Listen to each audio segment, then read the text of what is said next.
memberi informasi ada kemudian pas ada dalam bibit yang masuk bibit, dan bibit sudah datang tugas kita menuju tidak ada.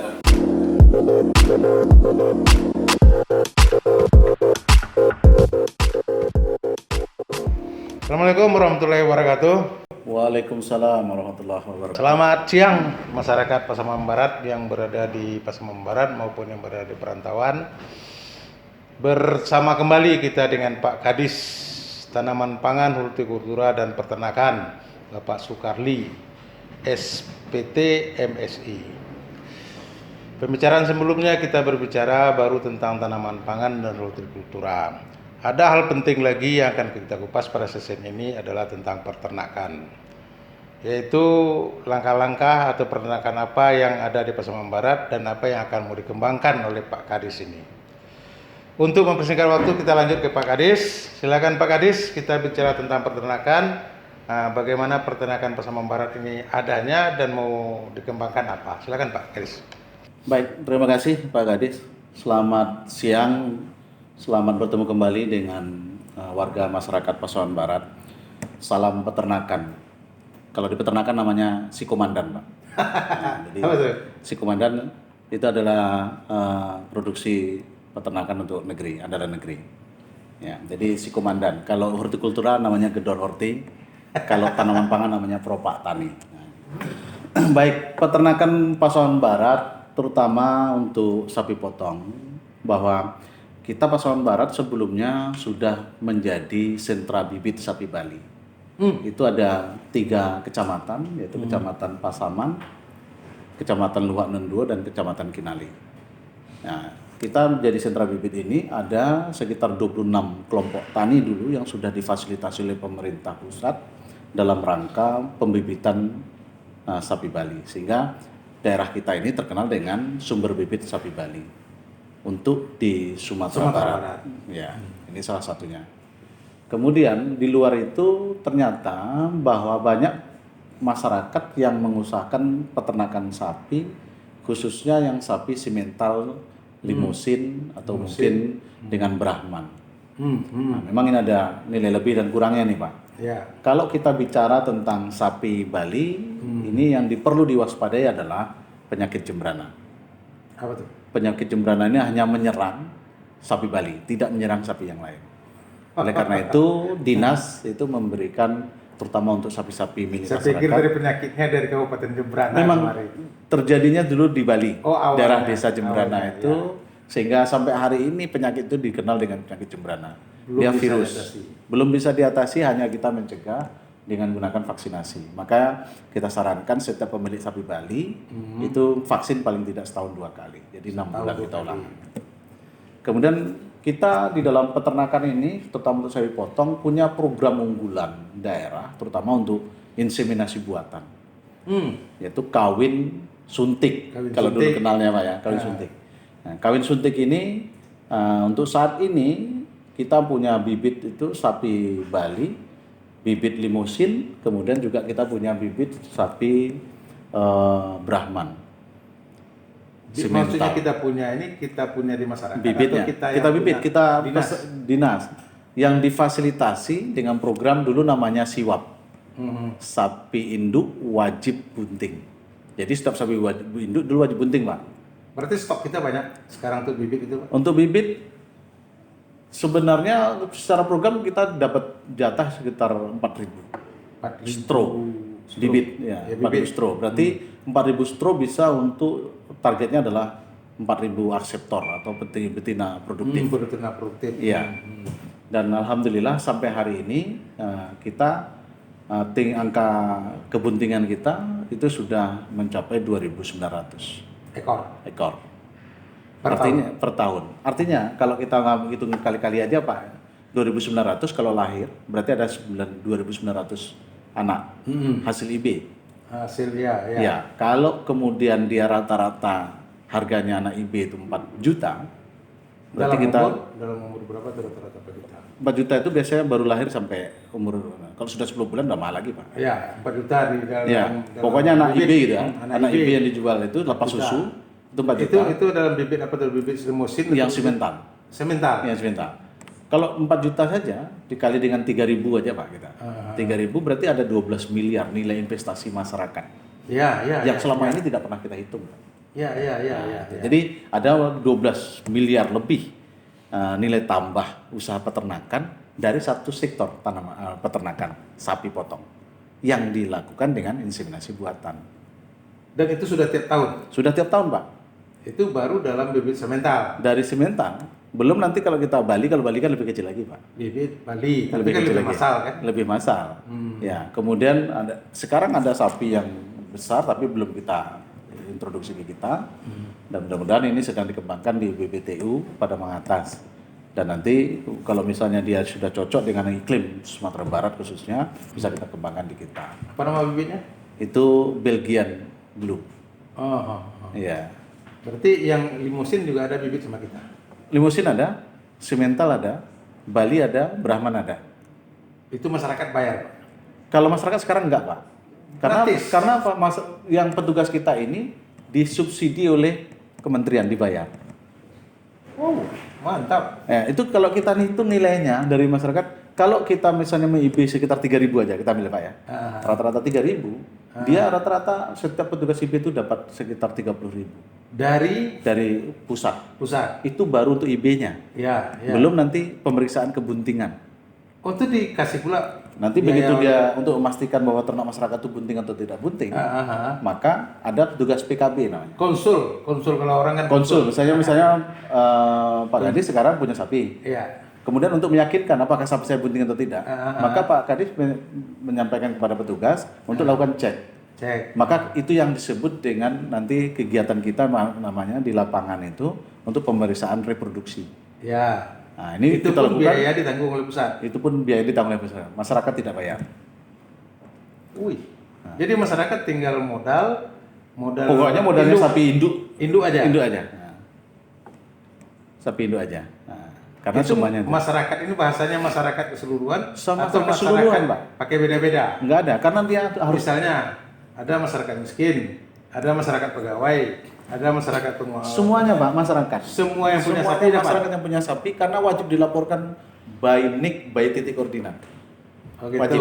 Dia wajib dibayar itu misalnya namanya si sapi A yang memiliki titik koordinatnya sini.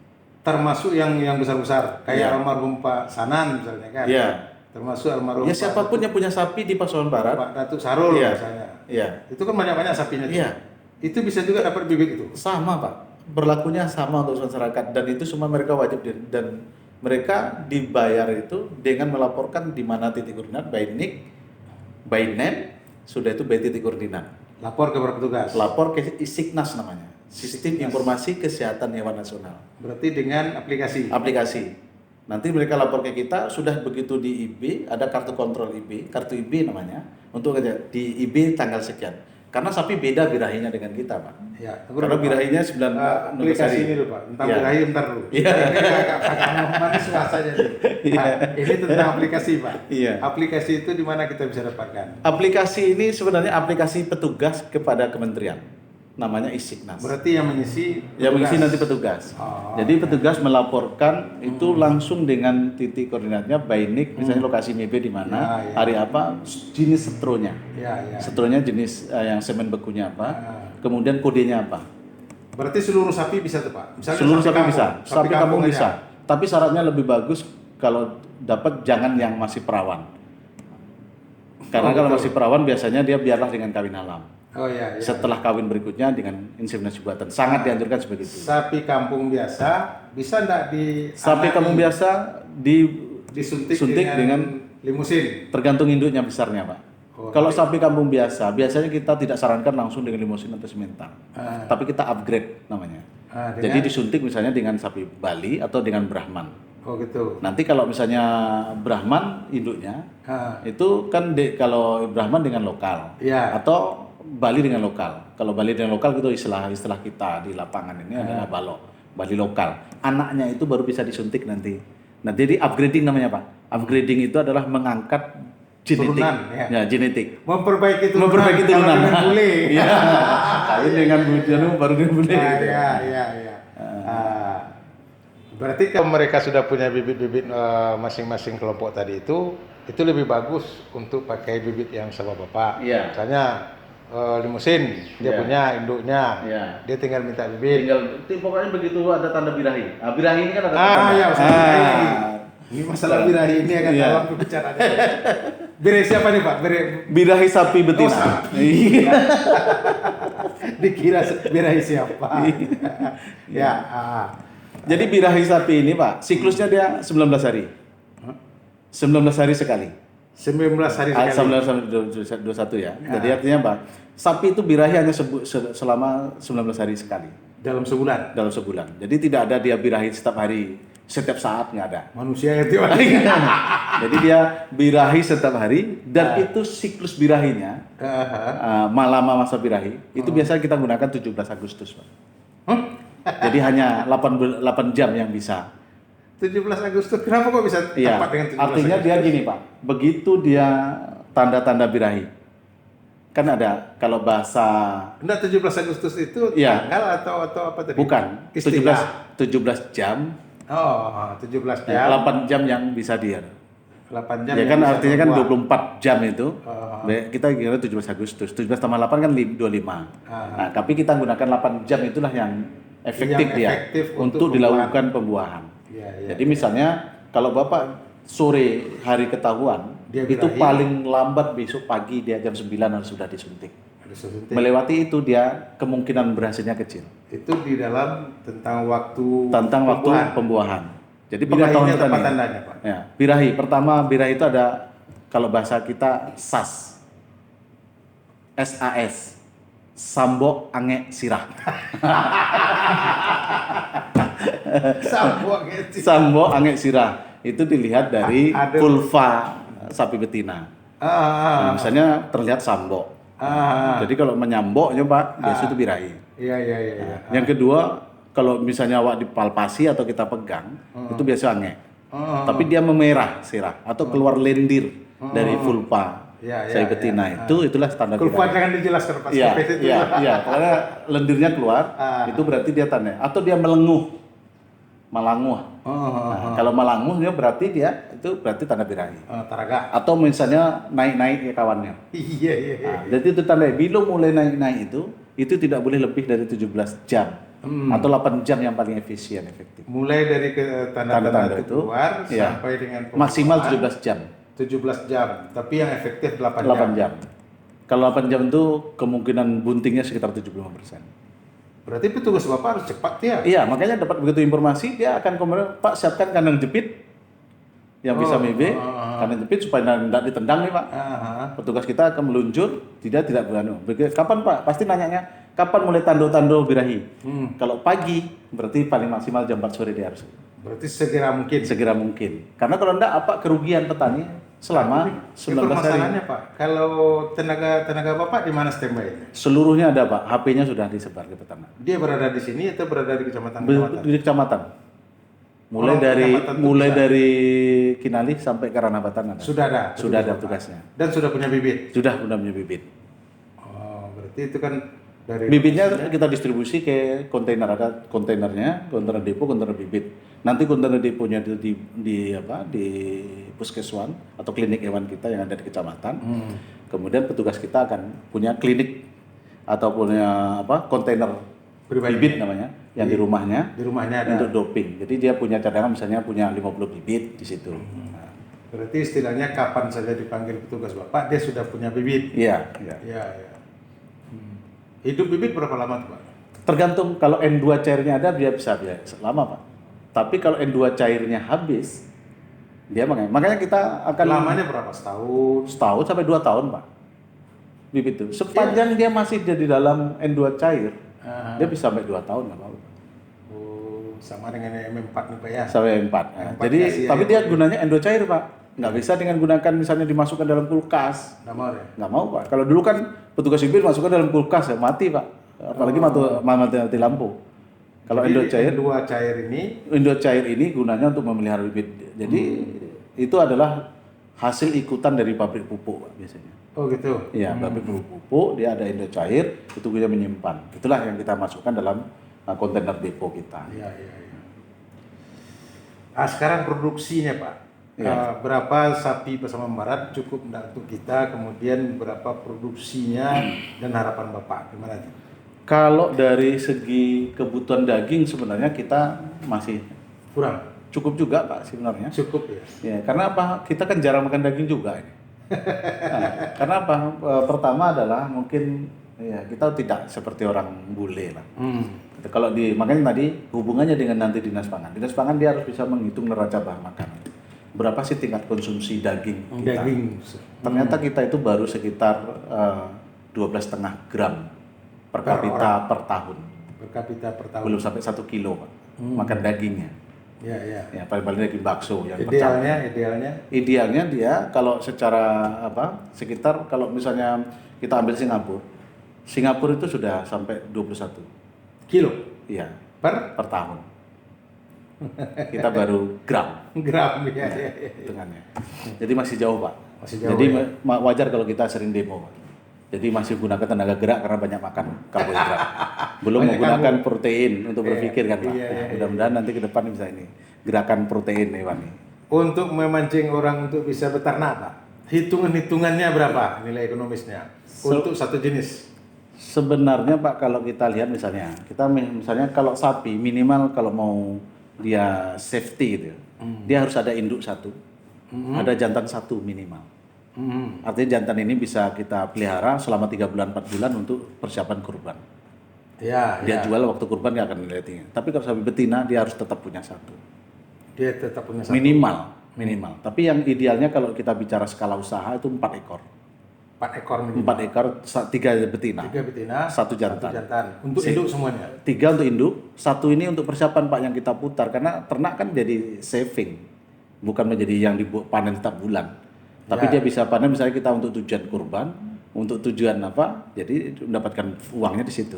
Berarti kalau dari menurut Bapak ini jantan tidak perlu ya Pak ya? Karena Jantan- jantannya sudah ada dalam Sudah ada kulkas, kan? jantannya sudah ada dalam bibit tadi. Dalam Nah, bibit tadi. Iya, ya? iya. Berarti jantan tak perlu. Enggak, sebenarnya dikatakan nggak perlu, ya perlu juga Pak. Jangan sampai motong betina produktif. Iya, iya. Karena kalau kita kita hukum kan, gitu. Iya, iya. Nah, 4 ekor untuk 4 mengawali. ekor, paling tidak untuk 3 ekor betina, 1 ekor jantan. Itu kalau dalam Sapi. Dalam sapi itu berapa hasil per tahun itu Pak? Kalau kita bicara tentang sapi kurban aja 1 Pak, 1. Dia begini, setiap 2 tahun. Nah kalau itu kan sulit kita. Nah, Penggemukan. penggemukan Penggemukan kita ambil contohnya sapi Bali. sapi Bali. Nah, kan kita kan sekali setahun jual.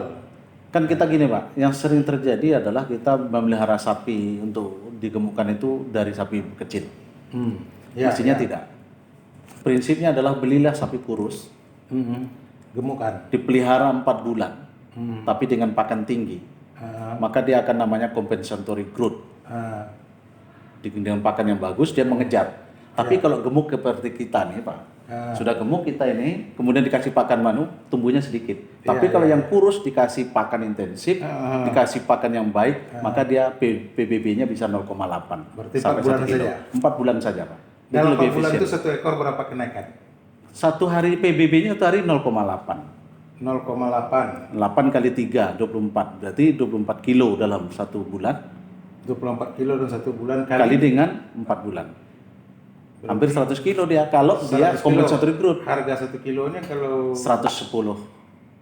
Kalau berat hidupnya 110 jualnya. 110 Ribu. Kalau daging bersih 120. 110 kali tadi berapa tadi? 80 kilo.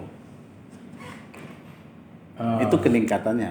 Tapi kalau dibelinya sapi gemuk, kan ini biasa pedagang gitu Pak, sapi yang sudah jadi, dia beli, sudah itu dia lepas, sudah dapat untung aja 500.000 atau 1 juta.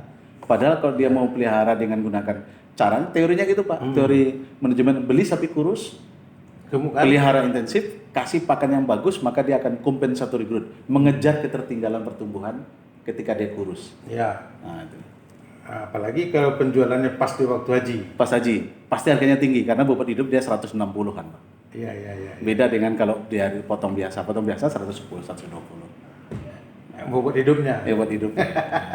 Kalau misalnya sapi itu ditaksir dagingnya 100, dia pasti 12 juta maksimal. Itu kan sapi. Ya. Peternakan lain apa Pak? Misalnya itik.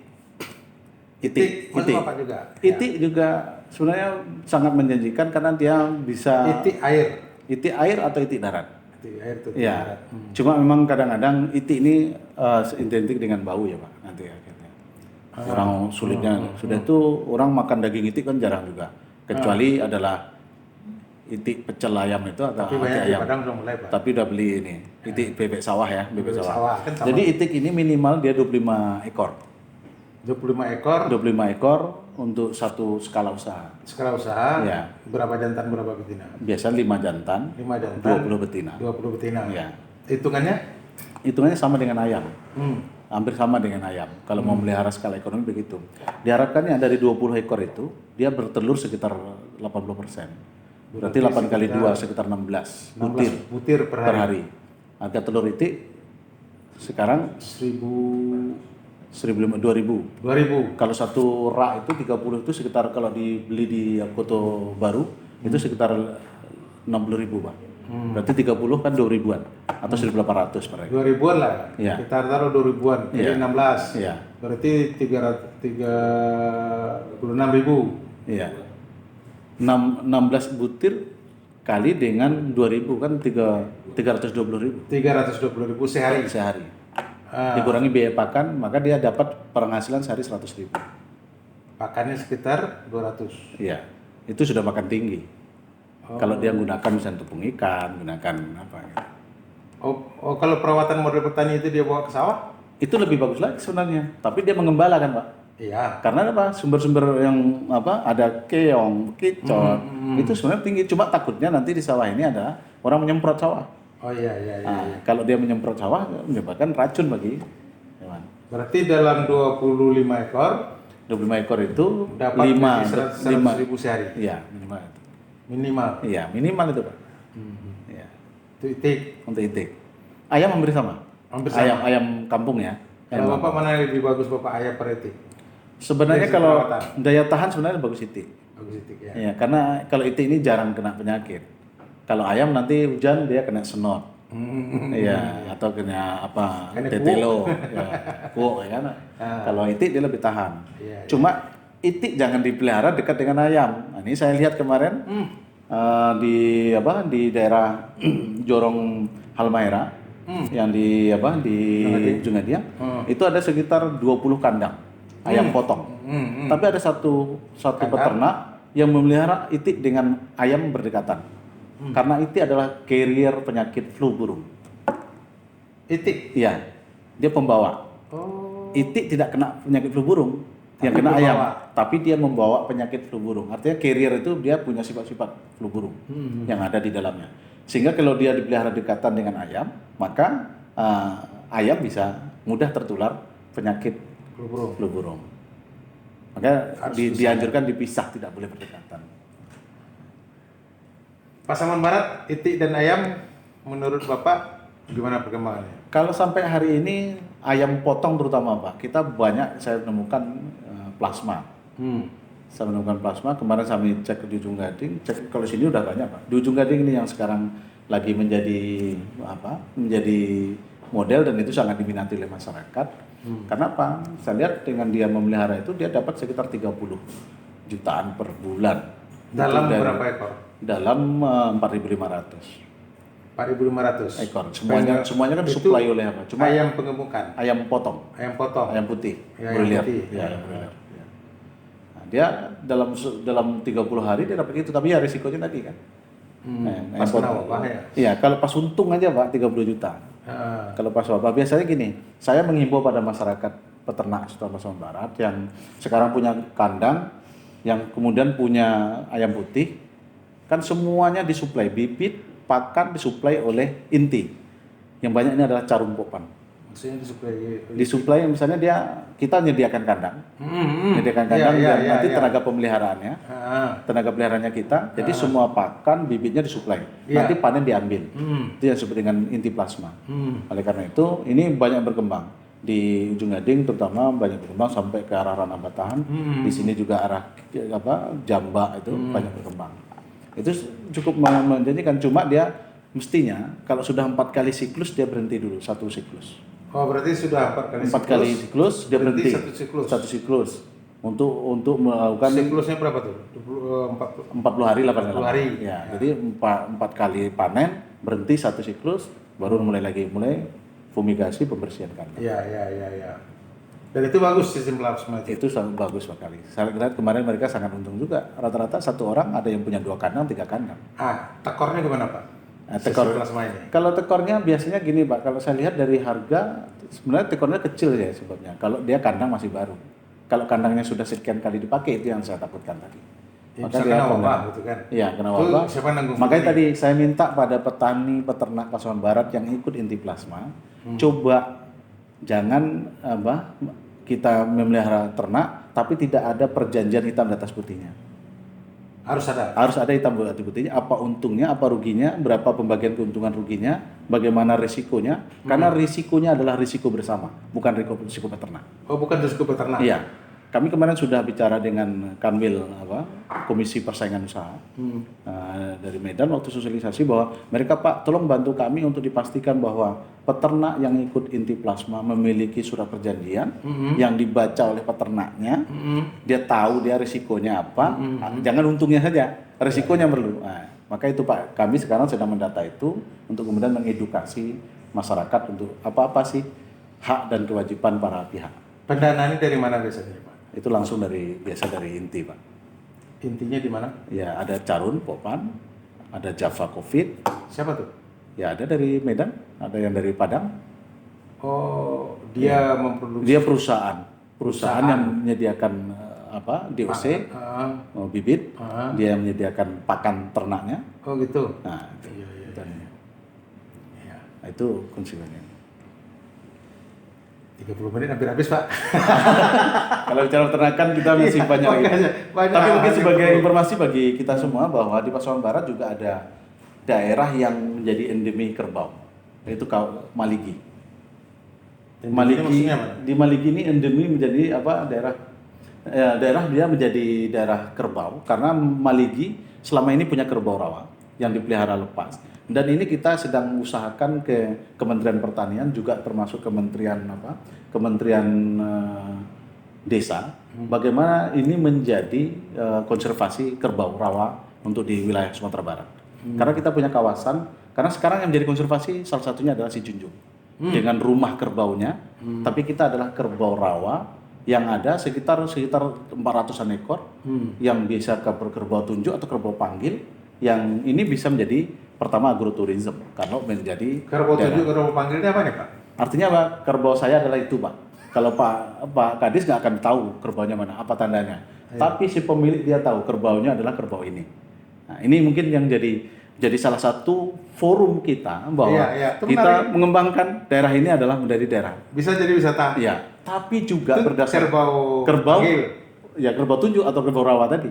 Oh sama tuh. Nah, ya. Sudah itu, menurut pengalaman masyarakat Mentawai, kerbau ini pengalaman Pak. Nanti penelitiannya kita undang ahli penelitinya. Bahwa kerbau juga menjadi salah satu ternak yang menjadi mitigasi terjadinya bencana. Karena apa? Ketika terjadi dulu tsunami di Mentawai dan kerbau yang ada di pinggiran laut itu, dia begitu memberikan informasi, dia terbang, lari ke atas. Ternyata tidak lama kemudian terjadi tsunami. Artinya apa? Bahwa dia menjadi mitigasi. Dan ini menjadi tantangan apakah ini benar atau tidak. Tapi informasi masyarakat lokal. Kearifan lokal mengatakan bahwa kerbau itu menjadi salah satu untuk mitigasi terjadi bencana. Dianggap indra keenamnya. Indra keenamnya. Karena apa? Kalau dia terjadi misalnya di daerah Maligi, karena daerah itu menjadi flat, daerah sekitar pantai, maka ini selain komoditas peternakan, dia juga bisa dijadikan untuk mitigasi bencana. Nah, saya rasa itu Pak. Baiklah Pak Kadis, banyak yang kita serap dari Pak Kadis, tapi masih kurang. Kita butuh waktu lebih banyak lagi. Tapi karena waktunya Pak, kita bukan peternakan ini yang menarik. Pasaman Barat ini menarik yang peternakan. Ada yang panggil tunjuk namanya. Waktunya itu lepas saja tunjuknya gitu ya. Sentuhan yang beda di tempat lain. Tempat lain dikatakan yang baik-baik. Tunjuk saya. Dan tidak pernah terjadi permasalahan. Tidak ada permasalahan. Ini kearifan lokal ya. Ini nanti kepada dinas pariwisata harus kembangkan ini. Terima kasih banyak Pak Kadis. Baiklah, masyarakat Pasaman Barat yang berada di luar Pasaman Barat, kita